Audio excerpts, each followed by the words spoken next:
ದೆಹಲಿಯಲ್ಲಿ ಮತ್ತೆ ನೀಟ್ ಅಕ್ರಮ ಜ್ವಾಲೆ ಭುಗಿಲೆದ್ದಿದೆ. ಬ್ಯಾರಿಕೇಡ್ಗಳನ್ನ ಧ್ವಂಸಗೊಳಿಸಿ ಜೆನ್ಸಿ ಮುನ್ನುಗ್ತಾ ಇದೆ. ಬ್ಯಾರಿಕೇಡ್ಗಳನ್ನ ತಳ್ಳಿ ಮುನ್ನುಗ್ಗಿದ್ದಾರೆ ಪ್ರತಿಭಟನಾಕಾರರು. ಆದ್ರೆ ಈ ವೇಳೆ ಅವರನ್ನ ಕಂಟ್ರೋಲ್ ಮಾಡೋದಕ್ಕೆ ಖಾಕಿ ಕಂಪ್ಲೀಟ್ ಆಗಿ ಫೇಲ್ ಆಗಿದೆ.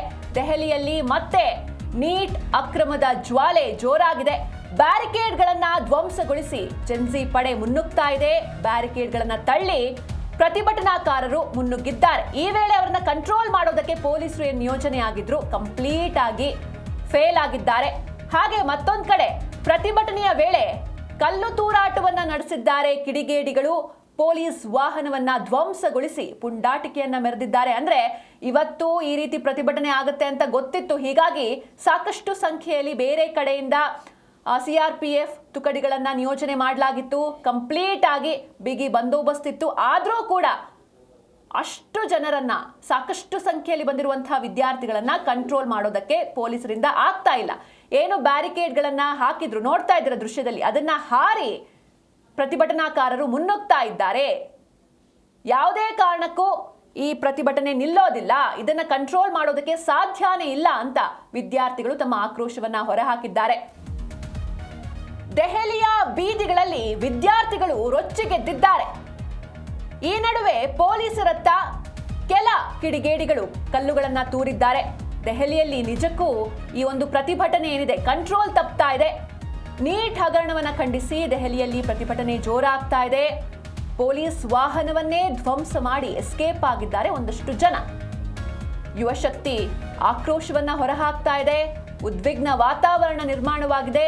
ಯಾವುದೇ ಅಹಿತಕರ ಘಟನೆಗಳು ನಡೀಬಾರದು ಎನ್ನುವಂತಹ ನಿಟ್ಟಿನಲ್ಲಿ ಸಾಕಷ್ಟು ಮುಂಜಾಗ್ರತಾ ಕ್ರಮಗಳನ್ನ ಕೈಗೊಳ್ಳಲಾಗಿತ್ತು. ಬಟ್ ಸ್ಟಿಲ್ ಎಷ್ಟೇ ಫೋರ್ಸ್ಗಳನ್ನ ಅಲ್ಲಿ ನಿಯೋಜನೆ ಮಾಡಿದ್ರೂ ಕೂಡ ವಿದ್ಯಾರ್ಥಿಗಳನ್ನ ತಡೆಯೋದಕ್ಕೆ ಸಾಧ್ಯ ಆಗ್ತಾ ಇಲ್ಲ. ದೃಶ್ಯದಲ್ಲಿ ಗಮನಿಸ್ತಾ ಇದ್ದೀರಾ, ಬ್ಯಾರಿಕೇಡ್ನೇ ಬೀಳಿಸಿ, ಮೊದಲಿಗೆ ಬ್ಯಾರಿಕೇಡ್ ಇರುತ್ತೆ ಅದನ್ನ ಹತ್ತಿ ಹಾರಿ ಒಂದಷ್ಟು ವಿದ್ಯಾರ್ಥಿಗಳು ಮುನ್ನುಗ್ತಾ ಇದ್ರೆ ಮತ್ತೊಂದಷ್ಟು ಜನ ಆ ಬ್ಯಾರಿಕೇಡ್ನೇ ಬೀಳಿಸಿ ಕಂಪ್ಲೀಟ್ ಆಗಿ ಅಲ್ಲಿಂದ ಮುಂದಕ್ಕೆ ಸಾಕ್ತಾ ಇದ್ದಾರೆ. ನಿಜಕ್ಕೂ ಈ ಪ್ರತಿಭಟನೆ ಯಾವ ಮಟ್ಟಕ್ಕೆ ಹೋಗಿ ತಲುಪುತ್ತೋ ಗೊತ್ತಿಲ್ಲ. ಕೇಂದ್ರ ಶಿಕ್ಷಣ ಸಚಿವರು ರಾಜೀನಾಮೆ ಕೊಡಬೇಕು. ಹಾಗೆ ಏನು ಆ ನೀಟ್ ಕ್ವೆಶ್ಚನ್ ಪೇಪರ್ ಲೀಕ್ ಆಗುತ್ತೆ, ಈ ವಿಚಾರವಾಗಿ 21 ವಿದ್ಯಾರ್ಥಿಗಳು ಸೂಸೈಡ್ ಮಾಡ್ಕೊಳ್ತಾರೆ. ಅವರ ಆ ಮೃತರ ಕುಟುಂಬಕ್ಕೆ 1 ಕೋಟಿ ಪರಿಹಾರವನ್ನ ಕೇಂದ್ರ ಸರ್ಕಾರ ನೀಡಬೇಕು. ಹಾಗೇನು ಲಾಠಿ ಚಾರ್ಜ್ ಆಯ್ತು ಮೊನ್ನೆ, ಇದಕ್ಕೆ ಮೋದಿಯವರು ಕ್ಷಮೆ ಕೇಳಬೇಕು ಅಂತ ಒಂದಷ್ಟು ಬೇಡಿಕೆಗಳು ವಿದ್ಯಾರ್ಥಿಗಳದ್ದು. ಮತ್ತೆ ರಾಹುಲ್ ಗಾಂಧಿ ಕೂಡ 3 ಡಿಮ್ಯಾಂಡ್ಸ್ಗಳನ್ನ ಇಟ್ಟಿದ್ದಾರೆ. ಈ ಹಿನ್ನೆಲೆಯಲ್ಲಿ ಪ್ರತಿಭಟನೆ ಜೋರಾಗ್ತಾ ಇದೆ. ದೇಶಾದ್ಯಂತ ಪ್ರತಿಭಟನೆಗೆ CJP ಪಕ್ಷ ನಿನ್ನೆ ಕರೆ ನೀಡಿತ್ತು. ಅಂದ್ರೆ ಇವತ್ತು ಪ್ರತಿ ಜಿಲ್ಲೆ ತಾಲೂಕುಗಳಲ್ಲಿ ಪ್ರತಿಭಟನೆ ನಡೆಯುತ್ತೆ ಅನ್ನೋದಾಗಿ ಒಂದು ಪೋಸ್ಟರ್ ಕೂಡ ರಿಲೀಸ್ ಆಗಿತ್ತು. ಶಾಂತಯುತವಾಗಿ ಪ್ರತಿಭಟನೆಯನ್ನ ನಡೆಸ್ತೀವಿ ಅಂತಲೂ ಕೂಡ ಹೇಳ್ಕೊಂಡಿದ್ರು.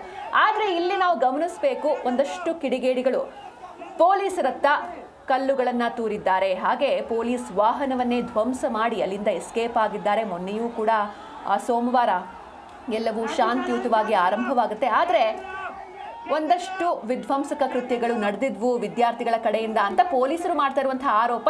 ಈ ಹಿನ್ನೆಲೆಯಲ್ಲಿ ಒಂದಷ್ಟು ಜನರ ಮೇಲೆ FIR ಕೂಡ ದಾಖಲಾಗಿತ್ತು. ಲಾಠಿ ಚಾರ್ಜ್ ನಡೆಯುತ್ತೆ, ಟಿಯರ್ ಗ್ಯಾಸ್ ಯೂಸ್ ಆಗುತ್ತೆ, ಎಲ್ಲವೂ ಆಗಿತ್ತು.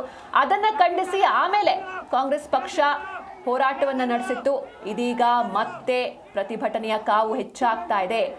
ಮೊನ್ನೆ ನಡೆದಿದ್ದು ಕೇವಲ ಟ್ರೇಲರ್ ಮಾತ್ರ, ಪಿಕ್ಚರ್ ಇನ್ನೂ ಇದೆ ಅಂತ CJP ತನ್ನ ಆಕ್ರೋಶವನ್ನ ಹೊರಹಾಕಿತ್ತು. ಅದೇ ರೀತಿ ಇವತ್ತು ಪ್ರತಿಭಟನೆಯ ಕಾವು ಹೆಚ್ಚಾಗಿದೆ. ಒಂದ್ ಕಡೆ ಸಂಸತ್ನಲ್ಲಿ ಅಲ್ಲಿ ಒಂದು ರೀತಿ ಹೋರಾಟ, ಅಲ್ಲಿ ಕಲಾಪ ನಡೆಯೋದಕ್ಕೇನೆ ಪ್ರತಿಪಕ್ಷಗಳು ಬಿಡ್ತಾ ಇಲ್ಲ. ಮತ್ತೊಂದು ಕಡೆ ಹೊರಗಡೆ ಈ ರೀತಿಯಾದಂತಹ ದೊಡ್ಡ ಹೈಡ್ರಾಮಾನೇ ಸೃಷ್ಟಿಯಾಗ್ತಾ ಇದೆ. ಯುವಶಕ್ತಿಯ ಆಕ್ರೋಶದಿಂದ ದೆಹಲಿಯಲ್ಲಿ ಉದ್ವಿಗ್ನ ವಾತಾವರಣ ನಿರ್ಮಾಣವಾಗಿದೆ. ಯಾವುದೇ ರೀತಿ ಅಹಿತಕರ ಘಟನೆ ನಡೀಬಾರದು ಎನ್ನುವಂಥ ನಿಟ್ಟಿನಲ್ಲಿ ಸಾಕಷ್ಟು ಸಂಖ್ಯೆಯಲ್ಲಿ ಪೊಲೀಸರನ್ನ ನಿಯೋಜನೆ ಮಾಡಲಾಗಿತ್ತು. ಇದರ ಜೊತೆಗೆ ದೆಹಲಿಯಲ್ಲಿರುವಂತಹ ಪ್ರಮುಖ ಮೆಟ್ರೋ ಸ್ಟೇಷನ್ಗಳಲ್ಲಿ ಸಂಚಾರ ಕೂಡ ಸ್ಥಗಿತ ಮಾಡಲಾಗಿತ್ತು. ಆದರೂ ಎಷ್ಟೇ ಪೊಲೀಸರು ನಿಯೋಜನೆ ಆಗಿದ್ರು ಕೂಡ ವಿದ್ಯಾರ್ಥಿಗಳನ್ನ ಕಂಟ್ರೋಲ್ ಮಾಡೋದಕ್ಕೆ ಸಾಧ್ಯ ಆಗ್ತಾ ಇಲ್ಲ. ಬ್ಯಾರಿಕೇಡ್ಗಳನ್ನ ಹತ್ತಿ ಹಾರಿ ಹಾಗೆ ಅದನ್ನೆಲ್ಲವನ್ನೂ ಕೂಡ ತಳ್ಳಿ ವಿದ್ಯಾರ್ಥಿಗಳು ಮುನ್ನುಗ್ತಾ ಇದ್ದಾರೆ. ಆ ದೃಶ್ಯವನ್ನ ನೋಡ್ತಾ ಇದ್ದೀರಾ.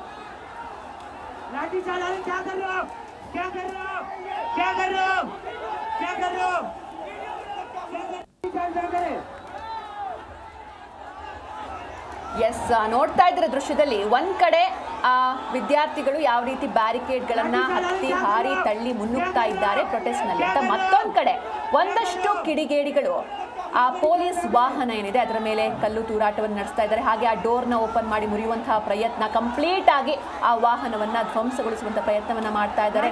ತಳ್ಳಿ ಅದನ್ನ ಉಳಿಸುವಂತಹ ಪ್ರಯತ್ನ ಎಲ್ಲವೂ ಕೂಡ ನಡೀತಾ ಇದೆ. ನೋಡ್ತಾ ಇದ್ದಾರೆ ಕಂಪ್ಲೀಟ್ ಆಗಿ ಆ ವಾಹನವನ್ನೇ ಬೀಳಿಸ್ಬಿಟ್ಟಿದ್ದಾರೆ. ಅಂದ್ರೆ ಒಂದಷ್ಟು ಕಿಡಿಗೇಡಿಗಳು ಮಾಡುವಂತಹ ಕೃತ್ಯದಿಂದ ಒಂದ್ ಕಡೆ ಶಾಂತಿಯುತವಾದಂತಹ ಪ್ರತಿಭಟನೆ ನಡೀತಾ ಇದ್ರು, ಈ ರೀತಿ ಕೃತ್ಯಗಳು ನಡೆದ್ರೆ ಆಬ್ವಿಯಸ್ಲಿ ಅಲ್ಲಿ ಲಾಠಿ ಚಾರ್ಜ್ ಅದು ಇದು ಮುನ್ನೆಲೆಗೆ ಬರುತ್ತೆ. ಮತ್ತೆ ಈ ಒಂದು ಪ್ರಕರಣ ಅಥವಾ ಪ್ರತಿಭಟನೆ ಬೇರೆ ಸ್ವರೂಪವನ್ನ ಪಡೆದುಕೊಳ್ಳುತ್ತೆ. ಹೀಗಾಗಿ ಈ ಕಿಡಿಗೇಡಿಗಳು ಯಾರು ಅಂದ್ರೆ ಇಲ್ಲಿ ನಾವು ಗಮನಿಸಬಹುದು, ಇಲ್ಲಿ ಯಾರೂ ಕೂಡ ಪೊಲೀಸ್ ಸೆಕ್ಯೂರಿಟಿ ಇಲ್ಲ, ಏನೂ ಇಲ್ಲ. ಹೀಗಾಗಿ ಈ ಕಿಡಿಗೇಡಿಗಳು ಇಲ್ಲಿ ಈ ರೀತಿ ಕೃತ್ಯವನ್ನ ಮಾಡ್ತಾ ಇದ್ದಾರೆ, ಕಲ್ಲುಗಳನ್ನ ತೂರ್ತಾ ಇದ್ದಾರೆ. ನೋಡ್ತಾ ಇದ್ದೀರಾ. ಹಾಗೆ ಎರಡು ಗುಂಪುಗಳ ನಡುವೆ ಕಲ್ಲು ತೂರಾಟ ನಡೀತಾ ಇದೆ. ಇದರ ಜೊತೆಗೆ ಪೊಲೀಸ್ ವಾಹನದ ಮೇಲೆ ಕಲ್ಲುಗಳನ್ನ ಎಸಿತಾ ಇದ್ದಾರೆ. ಕಂಪ್ಲೀಟ್ ಆಗಿ ಪೊಲೀಸ್ ವಾಹನವನ್ನ ಧ್ವಂಸಗೊಳಿಸಿದ್ದಾರೆ ಕಿಡಿಗೇಡಿಗಳು. ಮತ್ತೊಂದು ದೃಶ್ಯದಲ್ಲಿ ಪ್ರತಿಭಟನೆಯ ಕಾವು ಯಾವ ರೀತಿ ಇದೆ ಅನ್ನೋದನ್ನ ನೀವು ಗಮನಿಸಬಹುದು. ಒಂದ್ ಕಡೆ ಯುವಶಕ್ತಿಯ ಆಕ್ರೋಶಕ್ಕೆ ನಿಜಕ್ಕೂ ವಾತಾವರಣ ಗಂಭೀರವಾಗಿ ಚೇಂಜ್ ಆಗ್ತಾ ಇದೆ, ಉದ್ವಿಗ್ನಗೊಳ್ತಾ ಇದೆ. ಪೊಲೀಸ್ ವಾಹನವನ್ನ ಮತ್ತೊಂದು ಕಡೆ ಕಿಡಿಗೇಡಿಗಳು ಧ್ವಂಸ ಮಾಡಿ ಅಲ್ಲಿಂದ ಎಸ್ಕೇಪ್ ಆಗಿದ್ದಾರೆ. ನೀಟ್ ಹಗರಣವನ್ನ ಖಂಡಿಸಿ ದೆಹಲಿಯಲ್ಲಿ ಆಗ್ತಾ ಇರುವಂತಹ ಪ್ರತಿಭಟನೆ ಇದು. ದೆಹಲಿಯಲ್ಲಿ ನಿಜಕ್ಕೂ ಈ ಪ್ರೊಟೆಸ್ಟ್ ಕಂಟ್ರೋಲ್ ತಪ್ತಾ ಇದೆ. ದೆಹಲಿ ಬೀದಿಗಳಲ್ಲಿ ವಿದ್ಯಾರ್ಥಿಗಳು ರೊಚ್ಚಿಗೆದ್ದಿದ್ದಾರೆ.